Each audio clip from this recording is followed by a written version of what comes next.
You can feel it before you even look at the numbers. The drive-through line that used to wrap around the building is shorter now. The dining room that used to buzz on Friday night feels strangely quiet.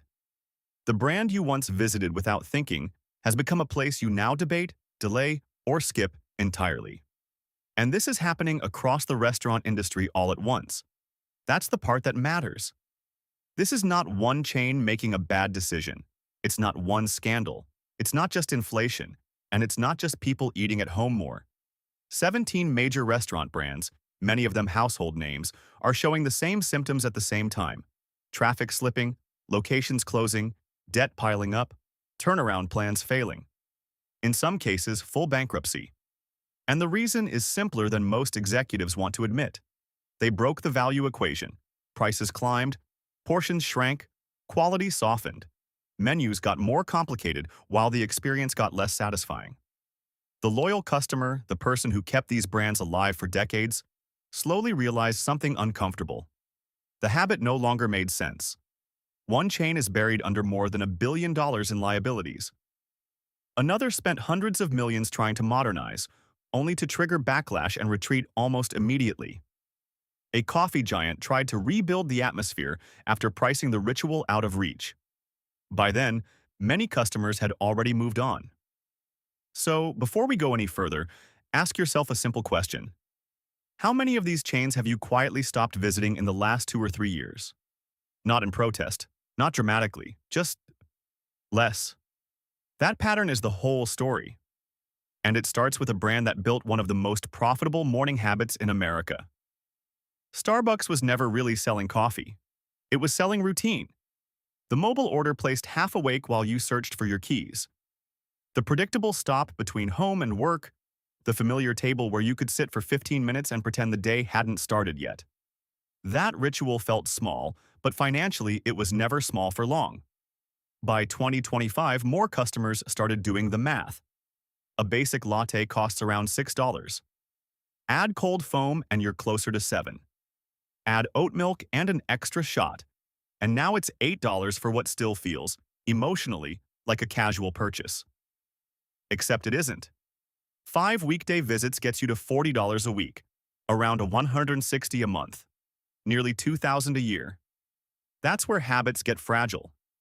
People didn't stage a rebellion, they just stopped showing up as often.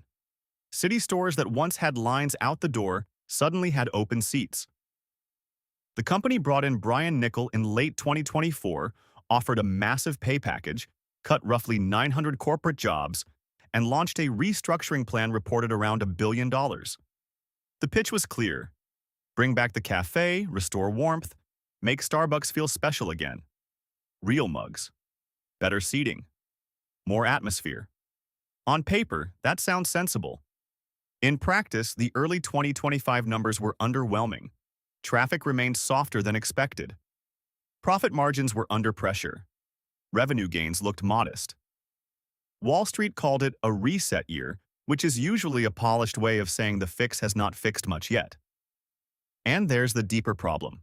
You can redesign the store, you cannot easily rebuild an automatic habit once customers realize the monthly cost looks like a utility bill. Add drinks that often carry dessert-level sugar and 400 to 600 calories, and the old logic gets even weaker. Starbucks is still huge, but it is no longer effortless. It is no longer the unquestioned default. It's now a purchase many people mentally justify first, and that hesitation is expensive. Chipotle built itself as the smarter alternative to traditional fast food. Real ingredients, no freezers, bigger portions. A meal you could eat quickly without feeling like you had completely surrendered your standards. For years, that message worked almost perfectly. Office workers treated it like a reliable lunch upgrade. College students built routines around it. Families used it as an easy dinner that felt at least somewhat better than burgers and fries. Chipotle looked like the rare chain that had cracked the code. Fast, familiar, and morally cleaner. Then the pricing kept moving. By 2025, the average burrito or bowl meal was often landing in the $12 to $15 range, especially once you added extras.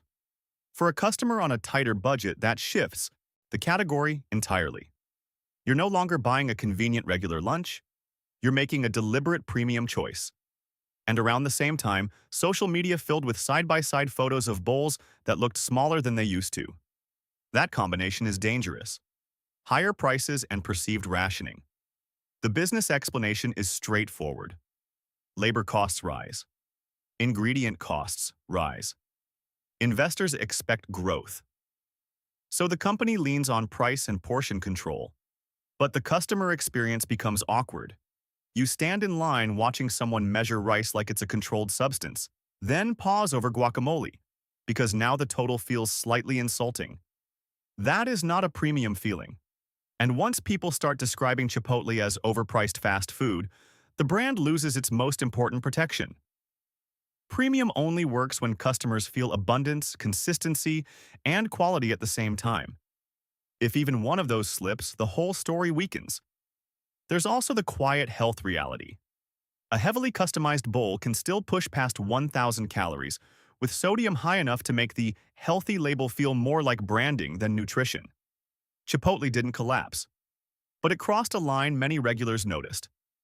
The affordable better option slowly turned into an occasional splurge. For a chain built on everyday relevance, that's a serious downgrade. Sweetgreen was built for a very specific consumer moment. Young professional, urban routine, ethical sourcing, seasonal ingredients. A lunch that signaled self-control, taste, and just enough prosperity to spend nearly $20 on greens without flinching. For a while, that formula looked brilliant.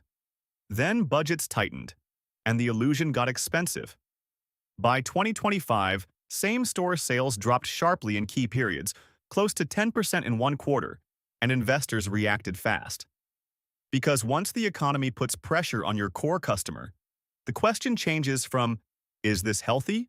To, is this worth it? And for many people, an $18 to $22 salad started sounding less like discipline and more like self-inflicted financial damage. Online receipts made the problem impossible to hide. A bowl with greens, chicken, a few toppings, and dressing can cost what some families spend on ingredients for multiple homemade lunches. That comparison is brutal because it's true. One Sweetgreen meal can equal several home-prepped meals with better staying power. The business model depended on a health halo strong enough to justify the markup. But halos fade when rent, groceries, and gas all rise at the same time. And there's a social angle here that matters. For a parent trying to stretch a food budget across several people, Sweetgreen was never a realistic habit. It was always designed for the individual consumer with disposable income, not the household trying to survive the week. Nutritionally, some bowls are perfectly decent, but healthy food that most ordinary families cannot repeatedly afford becomes more of a status signal than a practical solution. And that hurts the brand story. Sweetgreen wasn't just selling salad. It was selling the idea that this was the smart choice. Once customers stop believing that, the entire pricing structure starts to look absurd. And from there, the decline moves into a different category. Restaurants that didn't necessarily become unaffordable first. They became outdated. Hooters may be the clearest example. For a long time, people treated the concept as harmless background noise. Wings, beer, sports, and a business model from another cultural era that managed to limp along because enough customers tolerated it. That tolerance has evaporated. By 2024 and 2025, the chain was quietly shutting down dozens of locations. Public explanations leaned on the economy. But the deeper issue is simpler than that. Younger customers do not find the concept edgy. They find it tired and uncomfortable. Even older customers who once saw it as a standard sports night option seem increasingly less interested in explaining the atmosphere to their kids or to themselves. This is what happens when a brand identity ages badly. Not old-fashioned in a charming way, old-fashioned in a way that makes the entire room feel awkward. The food was never strong enough to carry the concept on its own. The business depended on the concept remaining culturally acceptable, and that turned out to be a fragile foundation. Once the novelty faded, what remained was a restaurant many people simply had no reason to choose. That same kind of drift shows up differently at TGI Fridays. Fridays used to feel like an event. Loaded potato skins, sticky glazed entrees, birthday songs that were slightly embarrassing but still somehow part of the fun. It was loud, overbuilt, and very sure of itself. Then it started feeling frozen in amber. By 2024, around 50 US locations were shut down in a restructuring move. And that makes sense when you look at where the chain sits now. It's too expensive to feel casual and too mediocre to feel like a treat. Families today often make one of two decisions. They either go cheap and fast, or they spend more somewhere that feels genuinely worth remembering. Fridays occupies the least appealing middle ground. The decor feels dated. The menu tries to do everything. The food often lands as heavy, salty, and strangely forgettable. And that fun, casual dining energy that worked 20 years ago now feels forced rather than festive. The old formula was abundance and excitement. The current experience is often just noise, calories, and a bill that makes you wish you had gone somewhere local instead. Applebee's has a different problem, but it leads to the same outcome. Applebee's was never supposed to be thrilling. It was supposed to be easy. The default option. The place you went when nobody wanted to think too hard about dinner. That used to be enough. It isn't now. In 2024, leadership closed roughly 30 locations and warned of more pressure ahead. The chain has not vanished dramatically, it has faded. And fading may be worse because it means customers are not angry enough to complain. They are simply uninterested. Nothing about the experience insists on itself. The menu is broad but generic. The decor feels neutral in the least flattering way possible. The meal is usually fine, which is exactly the problem. Fine doesn't beat staying home. Fine doesn't beat takeout from a strong local spot. Fine doesn't beat convenience, personality, or health-conscious alternatives. By now, you're probably noticing a pattern. These brands didn't just get more expensive. Many of them also became harder to remember, harder to justify, harder to choose. How many of these places have you personally replaced with something else without ever making a formal decision? A homemade coffee? A local lunch spot? Takeout from somewhere with actual flavor? That quiet replacement is how chains lose relevance. And the next group shows it even more clearly, because these were the brands that once seemed untouchable. Red Robin used to own a very specific family occasion. The birthday burger, the endless fries, the dessert that made a Tuesday feel like a celebration. It sat comfortably between cheap fast food and expensive sit-down dining, which for years was a smart place to be. By 2025, that middle lane had become a trap. Red Robin kept talking about turnaround efforts, remodels, and strategic adjustments, but traffic continued to disappoint. The problem is not hard to see. The chain isn't cheap enough to feel like a value play, and it isn't distinctive enough to feel worth a deliberate outing. Families now make sharper trade-offs than they used to. Save money or spend up for something memorable.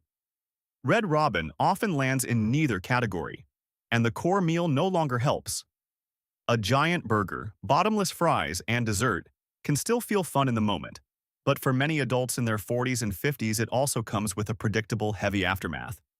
Less family treat, more, why am I exhausted now? That matters. Consumer decisions are not just about the check, they are also about how you feel after the meal. Once a restaurant loses its spot on the family shortlist, getting it back is difficult. New signage does not erase the impression that the place is average, slow, and physically draining. Red Robin's challenge is not awareness. People know it exists. The challenge is that more of them no longer care. Noodles & Company ran into a more brutal version of the math problem. The concept sounded sensible. Pasta, noodle bowls, variety, comfort, a break from burgers. But there is an awkward truth in this category. Pasta is cheap to make at home and hard to sell at a high markup in a way that feels justified.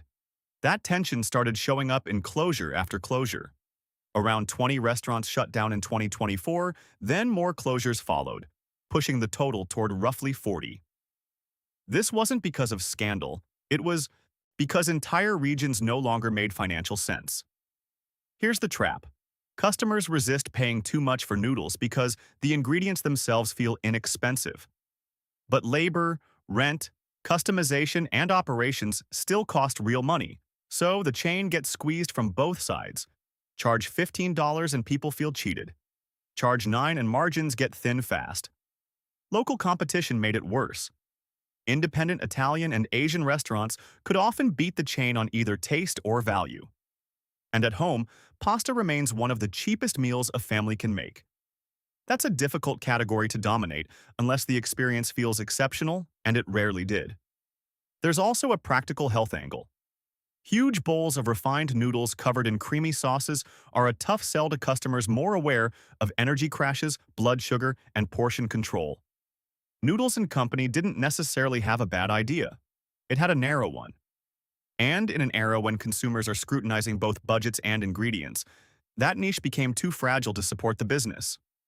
MOD Pizza looked modern, efficient, and highly customizable, which for a while felt like the future of fast casual.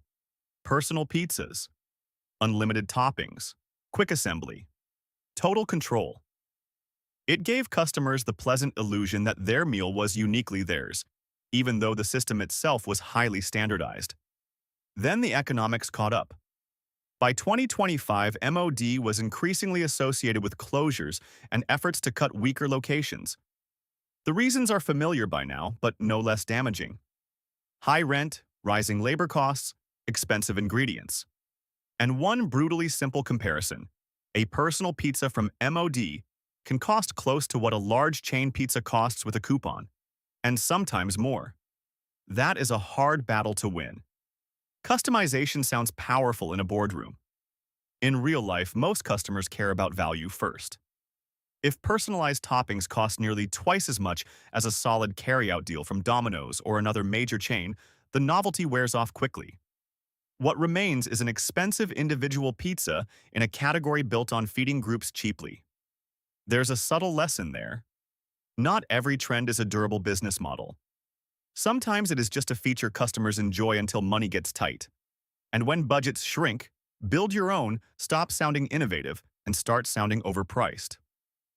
Outback Steakhouse shows the same pressure at a bigger ticket. It used to be the classic suburban celebration restaurant. Birthdays, anniversaries, minor victories inflated into steak dinners. It felt like a splurge but still within reach. That reach shortened quickly.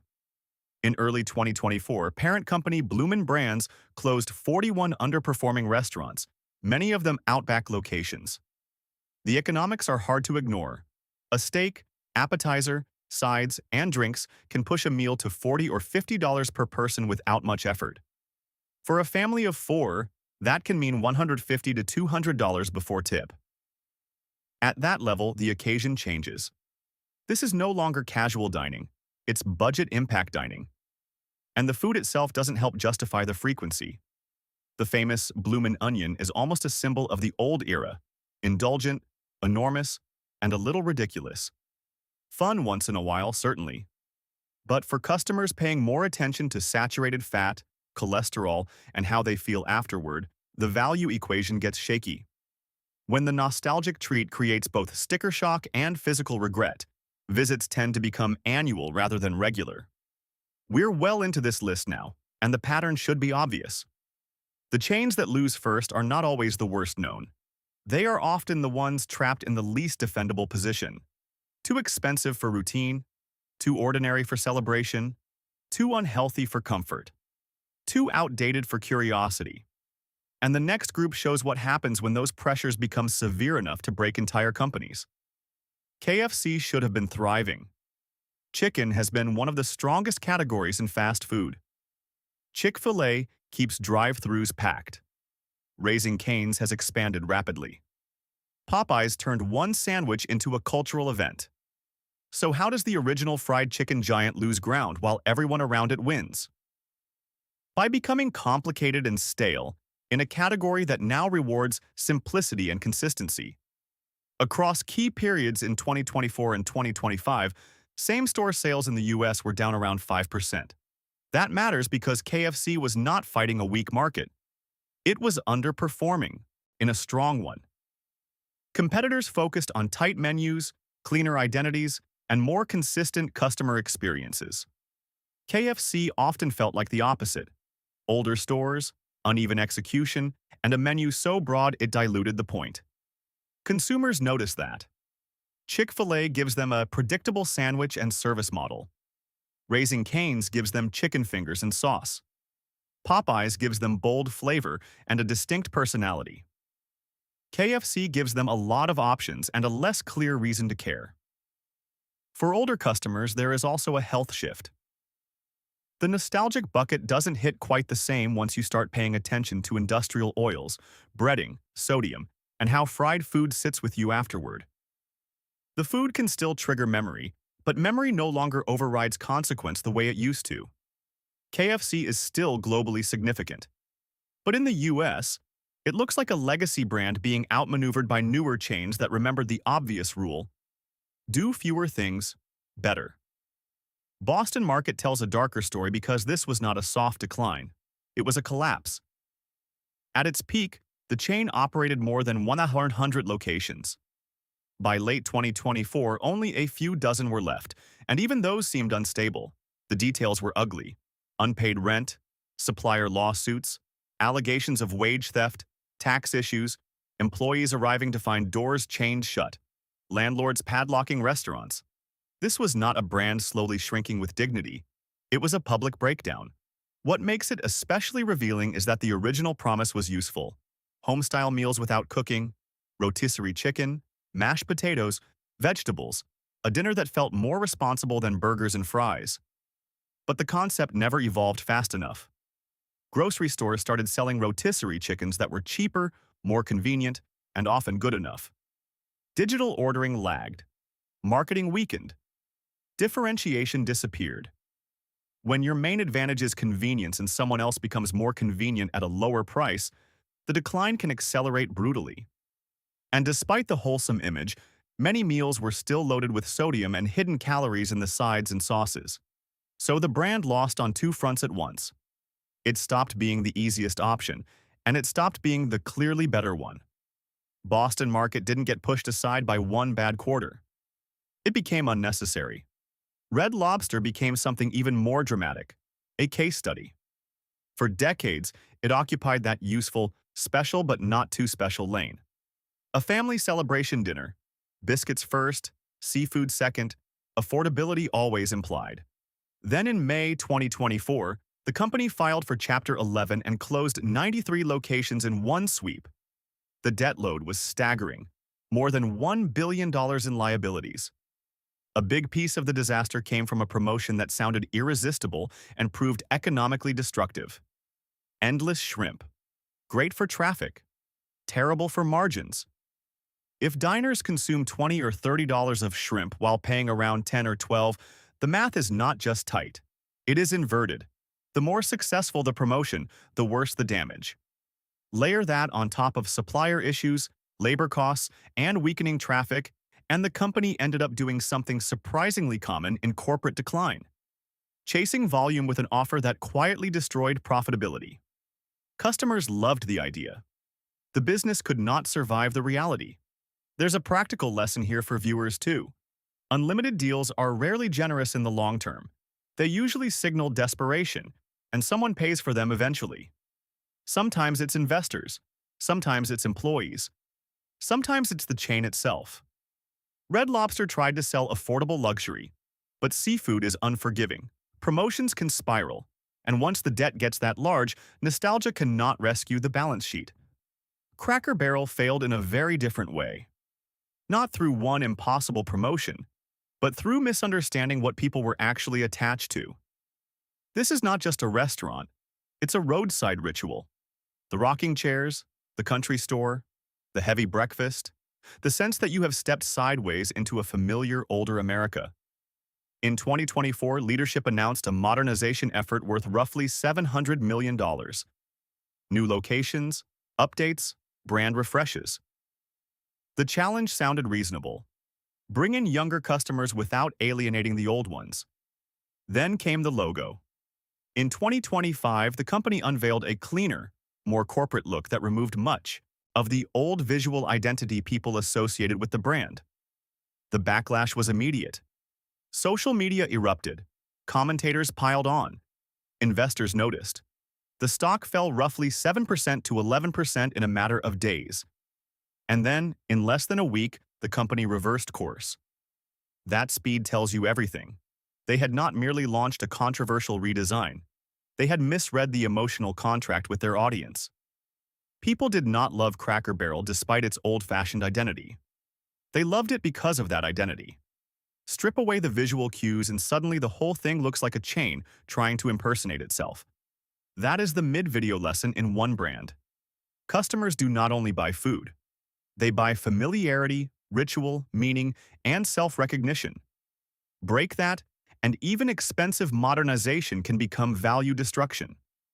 Tijuana Flats shows what happens when a smaller regional brand tries to expand or innovate without enough room for error. The positioning sounded clever. More personality than Taco Bell, cheaper than Chipotle, playful enough to feel distinct. But clever positioning is not the same as a durable business. In April 2024, the chain filed for Chapter 11 and shut down 40 locations, listing roughly $19 million in debt. That kind of collapse does not happen because one week went badly. It usually means the margins were already fragile and one strategic choice pushed them over the edge.